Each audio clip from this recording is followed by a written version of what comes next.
નમસ્કાર દર્શક મિત્રો, શિનોર સમાચારમાં હું મેઘા અગ્રવાલ આપનું હાર્દિક સ્વાગત કરું છું. આપ જોઈ રહ્યા છો શિનોર સમાચાર. વડોદરા જિલ્લાના શિનોર તાલુકામાં પંચાયત ચૂંટણીને લઈને રાજકીય માહોલ ગરમાયો છે. શિનોર તાલુકા પંચાયતની તમામ 16 બેઠકો તેમજ જિલ્લા પંચાયતની સાદલી શિનોર બેઠક માટે ભાજપના ઉમેદવારોએ ઉમેદવારી નોંધાવી.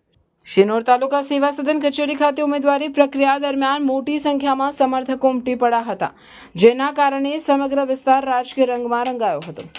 આ પ્રસંગે ધારાસભ્ય અક્ષયભાઈ પટેલ અને વડોદરા જિલ્લા મહામંત્રી જયદીપસિંહ ચૌહાણ ખાસ ઉપસ્થિત રહ્યા હતા અને ઉમેદવારોને શુભેચ્છા પાઠવી હતી. ઉમેદવારી નોંધાવ્યા બાદ ભાજપના તમામ ઉમેદવારોએ વિશ્વાસ વ્યક્ત કર્યો હતો કે તેઓ આ ચૂંટણીમાં બહુમતી સાથે જીત હાંસલ કરશે. હવે નજર રહેશે મતદાન અને પરિણામ પર, જ્યાં મતદારોનો ચુકાદો નક્કી કરશે શિનોર તાલુકા પંચાયત અને જિલ્લા પંચાયતની ચૂંટણીનું પરિણામ. રિપોર્ટર સંજય ખત્રી, શિનોર સમાચાર ન્યૂઝ, શિનોર.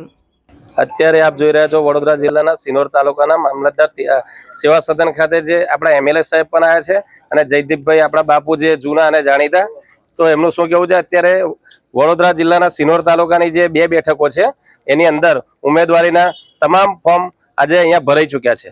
શું કેવું છે બાપુ? આજે અમારે ચૂંટણીમાં ફોર્મ ભરવાની પ્રક્રિયા થઈ. એમાં જિલ્લા પંચાયતની બંને બેઠકો માટે અમારા ભારતીય જનતા પાર્ટીના બંને ઉમેદવાર, એક સાદલી બેઠકમાંથી વિભાબેન પટેલ અને શિનોર બેઠકમાંથી રોહિતભાઈ હેનરીની ભારતીય જનતા પાર્ટીએ ઉમેદવાર તરીકે પસંદગી કરી છે અને બંને ઉમેદવારોએ અત્યારે ફોર્મ ભર્યા છે.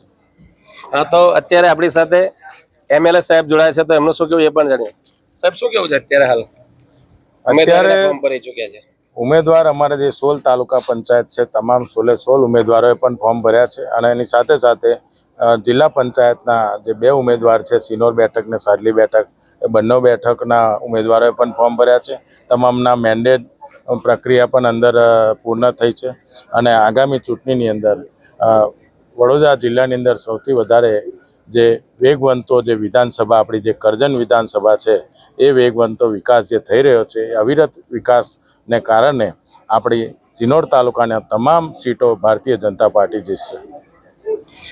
હા, તો અત્યારે જે એમએલએ સાહેબ અને અત્યારે જે પ્રમુખ સાહેબ છે, પ્રમુખ સાહેબ શું તમે શોર્ટમાં કંઈક શબ્દ કહો જરા, કે અત્યારે અહીંયા રેલી કાઢવામાં આવી હતી? અત્યારે જે 16 તાલુકા પંચાયતના જે ફોર્મ ભરવામાં આવ્યા હતા અને 2 જિલ્લા પંચાયતના, તે ભારતીય જનતા પાર્ટીના એક પરિવાર તરીકે અમે રેલી નહીં રેલા તરીકે અહીંયા ફોર્મ ભરવા માટે આવ્યા છે. હા, તો અત્યારે તાલુકા પ્રમુખ જે આપણા સંકેતભાઈ પટેલ એમને કીધું કે રેલી નહીં રીલા તરીકે ફોર્મ ભરવામાં આવ્યા છે અને બહુમતીથી વિજેતા થશે.